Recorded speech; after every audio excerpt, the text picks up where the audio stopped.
Assalamu alaikum. Dear learners, I hope you are doing great. This video we will talk about implementation of velocity kinematics of a 3 degree of freedom SCARA robot and then later generate a trapezoidal velocity profile trajectory and drive the robot on it. So without any further delay, let's dive in and start working in Simulink. I'm going to start with this Simulink model, which is driving the SCARA robot which is present inside this block through a workspace trajectory that is being currently generated through a signal editor. This workspace trajectory is being provided to a custom-coded inverse kinematics of the SCARA robot, and the output of this inverse kinematics, that is the joint angles, those are being provided to the robot. The robot is then moving and the joint angles are being measured, which are then provided to the forward kinematics block over here. And once again, at this end, we are getting the end effectors positions, which are being compared through a graph with the reference end effector positions, which are coming from the signal editor. The waypoints which this signal editor is generating the trajectory through are given over here, and I've provided this initial file through a link that is given in the description of this video. So the very first task today is to implement the velocity kinematics, and for that the velocity kinematic equation says that if we multiply the Jacobian of the robot with the joint space velocities, then we will get the workspace velocities or the end effector velocities. So we need two things, the joint space velocities and the Jacobian. So the first thing, that is the joint space velocity, we can measure those things from the joints directly. So I'm going to configure these joints to sense the velocity. So this will give me the joint velocity. So I'm going to do it for all three joints.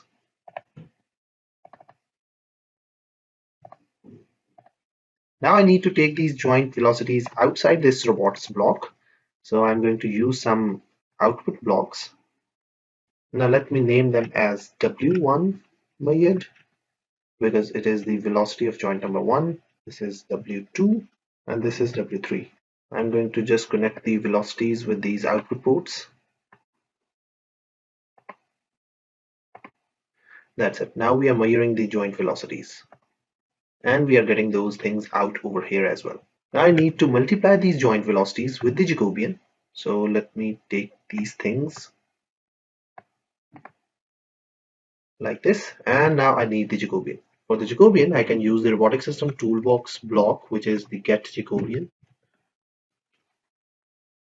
This block requires the configuration of the robot, and the configuration of the robot is present over here, these three things, or it can be provided from this point as well.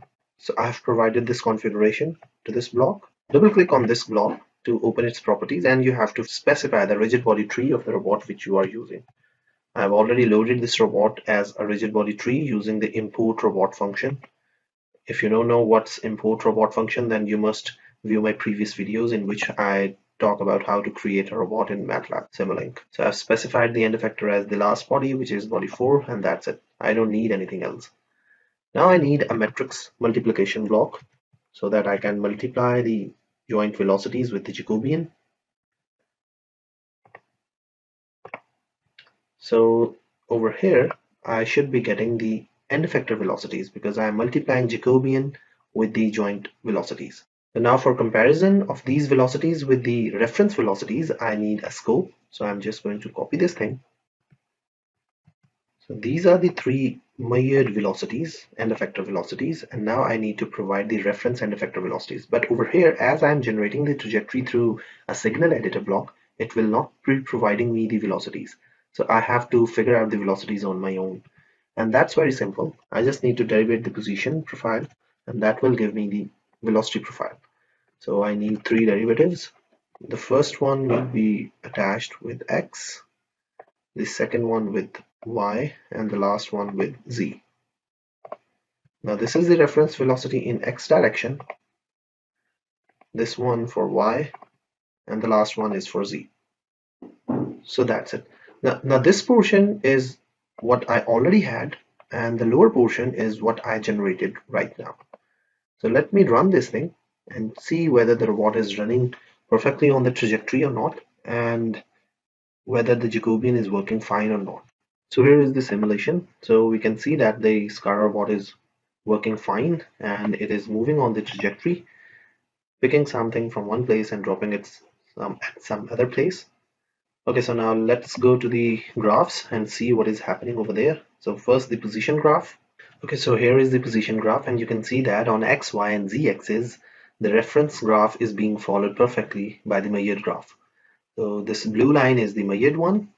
So if I turn it off, you can see this is the reference graph, whereas this is the reference X position, and same goes for Y and Z.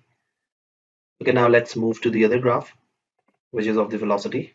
Okay, so here are some mismatches. Okay, let me see what I've done wrong. Okay, over here, what I've done wrong is that when I multiply the joint velocities with the Jacobian, I'm going to get full velocity vector.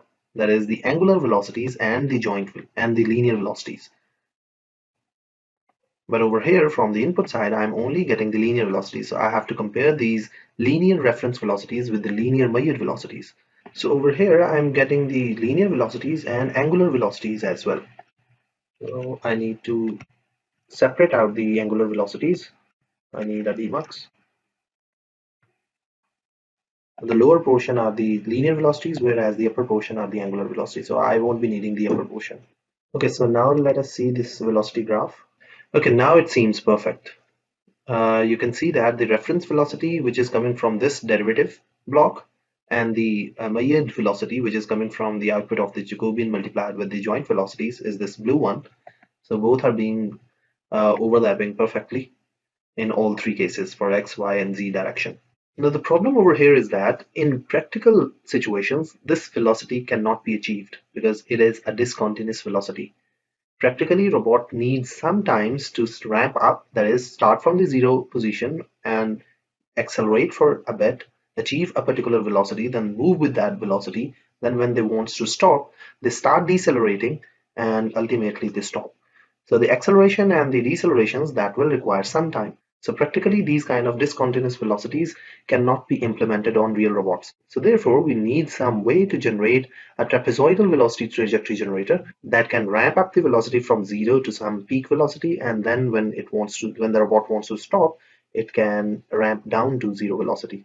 So now I'm going to use a trapezoidal velocity profile generator block over here instead of this signal editor.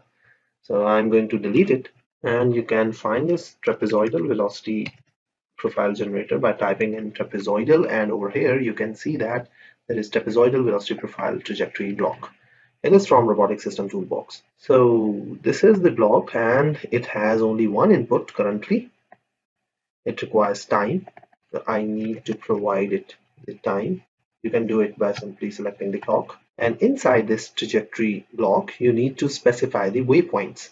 Now I'm going to once again use the same waypoint so that I can produce the trajectory through the same waypoints. I've already loaded the waypoints in a matrix WP. Those waypoints are once again shown on the screen. And then you can have one or two parameters. You can go with zero as well, but let's go with one. Now from the list of parameters, you can choose to define any of these four parameters. Currently, I'm going to use this end time, and from one waypoint to the other waypoint, I need zero point 0.5 seconds only. So that's why I have specified a scalar 0.5. As the trajectory which is being generated is a three-dimensional trajectory, that is for x-axis, y-axis, and z-axis, I can specify the end time differently for all three axes. But currently, as I have specified 0.5, it means that all the waypoints, no matter in what axis they are, they will be achieved in zero point 0.5 seconds. So that's it. It's as simple as that. Now this Q is the trajectory which I am getting. QD is the velocity and QDD is the acceleration profile. So now I won't be needing these things because I am generating the velocity through this trapezoidal velocity trajectory block. I need to demux the positions so that I can provide the X, Y, and Z position to the inverse kinematics block. That's why I need a demux. And for velocity, I need to once again demux them. This is the velocity. Let me label these velocities at x dot measured and name these velocities appropriately as x dot reference, and similarly for y and z as well. Okay, so now let me run it. Okay, so here is the simulation, and you can see that the robot is running just similar to how it was running before. And now let us view this position graph. Over here you can see that now the position is changing much more smoothly, which is much more realistic. So instead of discontinuous position, we have a continuous position. And if we see the velocity graph, and now you can see that velocity is changing much more realistically. It starts from zero position, goes to the peak position, then stays over there and comes back.